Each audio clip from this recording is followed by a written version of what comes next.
بسم اللہ الرحمن الرحیم۔ معزز خواتین و حضرات، السلام علیکم۔ اس دعا کے ساتھ کہ اللہ تعالی ہم سب کو اپنی حفظ و امان میں رکھے، ویڈیو کا آغاز کرتے ہیں۔ بنی اسرائیل میں ایک بہت ہی نیک اور صالح بزرگ تھے، اور ان کا ایک ہی بچہ تھا جو نابالغ تھا، اور ان کے پاس فقط ایک گائے کی بچھیا تھی۔ ان بزرگ نے اپنی وفات کے قریب اس بچھیا کو جنگل میں لے جا کر ایک جھاڑی کے پاس یہ کہہ کر چھوڑ دیا کہ یا اللہ، میں اس بچھیا کو اس وقت تک تیری امانت میں دیتا ہوں کہ میرا بچہ بالغ ہو جائے۔ اس کے بعد ان بزرگ کی وفات ہو گئی، اور بچھیا چند دنوں میں بڑی ہو کر درمیانی عمر کی ہو گئی، اور بچہ جوان ہو کر اپنی ماں کا بہت ہی فرما بردار اور انتہائی نیک ہوا۔ اس نے اپنی رات کو 3 حصوں میں تقسیم کر رکھا تھا۔ ایک حصے میں سوتا تھا، اور ایک حصے میں عبادت کرتا تھا، اور ایک حصے میں اپنی ماں کی خدمت کرتا تھا، اور روزانہ صبح کو جنگل سے لکڑیاں کاٹ کر لاتا اور ان کو فروخت کر کے 1/3 رقم صدقہ کر دیتا، اور 1/3 اپنی ذات پر خرچ کرتا، اور 1/3 رقم اپنی والدہ کو دے دیتا۔ ایک دن لڑکے کی ماں نے کہا کہ میرے پیارے بیٹے، تمہارے باپ نے میراث میں ایک بچھیا چھوڑی تھی جس کو انہوں نے فلاں جھاڑی کے پاس جنگل میں خدا کی امانت میں سونپ دیا تھا۔ اب تم اس جھاڑی کے پاس جا کر یوں دعا مانگو کہ اے حضرت ابراہیم و حضرت اسماعیل و حضرت اسحاق علیہ السلام کے خدا، تو میرے باپ کی سونپی ہوئی امانت مجھے واپس دے دے۔ اور اس بچھیا کی نشانی یہ ہے کہ وہ پیلے رنگ کی ہے، اور اس کی کھال اس طرح چمک رہی ہوگی کہ گویا سورج کی کرنیں اس میں سے نکل رہی ہیں۔ یہ سن کر لڑکا جنگل میں اس جھاڑی کے پاس گیا اور دعا مانگی، تو فوراً ہی وہ گائے دوڑتی ہوئی آ کر اس کے پاس کھڑی ہو گئی، اور یہ اس کو پکڑ کر گھر لایا۔ اس کی ماں نے کہا، بیٹا، تم اس گائے کو لے جا کر بازار میں 3 دینار میں فروخت کر ڈالو، لیکن کسی گاہک کو بغیر میرے مشورے کے مت دینا۔ ان دنوں بازار میں گائے کی قیمت 3 دینار ہی تھی۔ بازار میں ایک گاہک آیا جو در حقیقت فرشتہ تھا۔ اس نے کہا کہ میں گائے کی قیمت 3 دینار سے زیادہ دوں گا، مگر تم ماں سے مشورہ کیے بغیر گائے میرے ہاتھ فروخت کر ڈالو۔ لڑکے نے کہا کہ تم خواہ کتنی بھی زیادہ قیمت دو، مگر میں اپنی ماں سے مشورہ کیے بغیر ہرگز اس گائے کو نہیں بیچوں گا۔ لڑکے نے ماں سے سارا ماجرا بیان کیا، تو ماں نے کہا کہ یہ گاہک شاید کوئی فرشتہ ہو، تو اے بیٹا، تم اس سے مشورہ کرو کہ ہم اس گائے کو ابھی فروخت کریں یا نہ کریں۔ اس لڑکے نے بازار میں جب اس گاہک سے مشورہ کیا تو اس نے کہا کہ ابھی تم اس گائے کو نہ فروخت کرو، آئندہ اس گائے کو حضرت موسیٰ علیہ السلام کے لوگ خریدیں گے تو تم اس گائے کے چمڑے میں سونا بھر کر اس کی قیمت طلب کرنا، تو وہ لوگ اتنی ہی قیمت دے کر خریدیں گے۔ چند ہی دنوں کے بعد بنی اسرائیل کے ایک بہت مالدار آدمی کو، جس کا نام آمیل تھا، اس کے چچا کے دونوں لڑکوں نے اس کو قتل کر دیا اور اس کی لاش کو ایک ویرانے میں ڈال دیا۔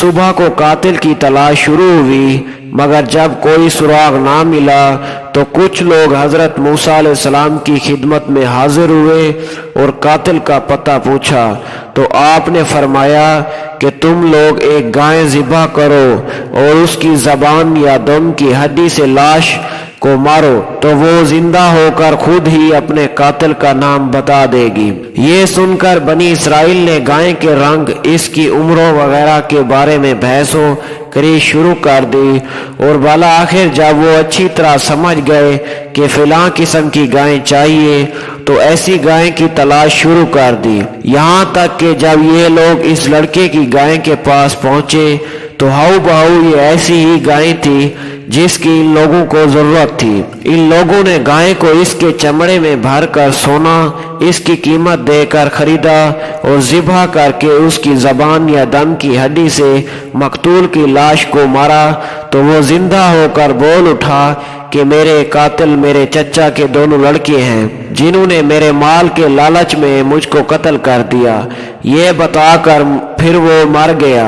इन दोनों कातिलों को कसास में कत्ल कर दिया गया और मर्द साले का लड़का जो अपनी माँ का फर्मा बरदार था कसीर दौलत से माला माल हो गया। और जब मूसा ने अपनी कौम से फरमाया खुदा तुम्हें हुक्म देता है कि एक गाय ज़िबा करो, बोले कि हाँ आप हमें मुस्करा बनाते हैं। फरमाया खुदा की पनाह के मैं जाहिलों से हूँ। बोले अपने रब से दुआ कीजिए कि वो हमें बता देगा गाय कैसी है। कहाँ वो फरमाता है कि वो एक गाय है, ना बूढ़ी और ना ओसर बल्कि इन दोनों के बीच में, जिसका तुम्हें हुक्म होता है। बोले अपने रब से दुआ कीजिए हमें बता दे इसका रंग क्या है। कहाँ वो फरमाता है वो एक पीली गाय है जिसकी रंगत ठहठहाती देखने वालों को खुशी देती है। बोलने वाले रब से दुआ कीजिए कि हमारे लिए साफ बयान करे वो गाय कैसी है। बेशक गायों में हमको शुबा पड़ गया और अल्लाह चाहिए तो हम राह पा जाएंगे। कहाँ वो फरमाता है कि वो एक गाय है जिससे खिदमत नहीं ले जाती कि जमीन जूते और ना खेती को पानी दे, बेऐब है जिसमें कोई दाग नहीं। बोले अब आप ठीक बात लाएं तो उसे ज़िबा किया और ज़िबा करते मालूम ना होते थे। और जब तुमने एक खून किया तो एक दूसरे पर उसकी तहमत डालने लगे और अल्लाह को जाहिर करना जो तुम छुपाते हो। तो हमने फरमाया इस मकतूल को इस गाय का एक टुकड़ा मारो, अल्लाह यूं ही मुर्दे जलाएगा और तुम्हें अपनी निशानियां दिखाता है कि कहीं तुम्हें अक्ल हो। खुदा के नेक बंदों के छोड़े हुए माल में बड़ी खैर व बरकत होती है। देख लो कि इस मर्द साले ने सिर्फ एक बिछिया छोड़कर वफात पाई थी, मगर अल्लाह ताला ने इसमें इतनी बरकत अता फरमाई कि इनके वारसों को इस एक बिछिए के जरिए बेशुमार दौलत मिल गई। इस मर्द साला ने औलाद पर शफकत करते हुए बिछिया को अल्लाह की अमानत में सौंपा था। तो इससे मालूम हुआ कि औलाद पर शफकत रखना और औलाद के लिए कुछ माल छोड़ जाना ये अल्लाह वालों का तरीका है।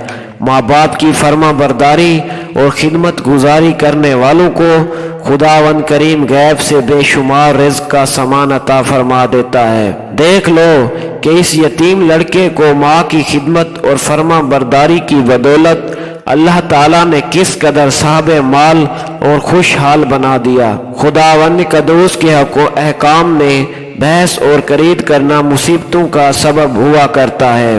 देख लो बनी इसराइल को एक गाय ज़िबा करने का हुक्म हुआ था।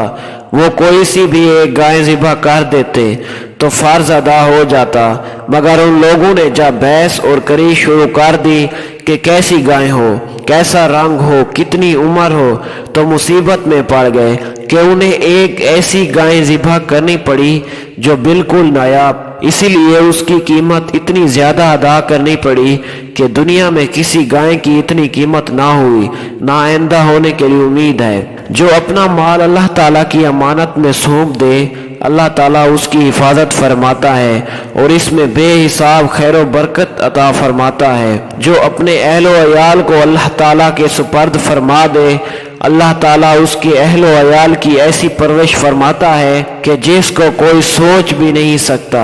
अमीरुल मोमिनीन हजरत अली रज़ी अल्लाह ताला अन्हा ने फरमाया कि जो पीले रंग का जूता पहनेगा वो हमेशा खुश रहेगा और इसको गम बहुत कम होगा, क्योंकि अल्लाह ताला ने पीली गाय के लिए ये फरमाया कि वो देखने वालों को खुशी कर देती है। इससे मालूम हुआ कि कुर्बानी का जानवर जिस कदर भी ज्यादा बेऐब और खूबसूरत और कीमती हो उसी कदर ज्यादा होता है। वल्लाहु आलम।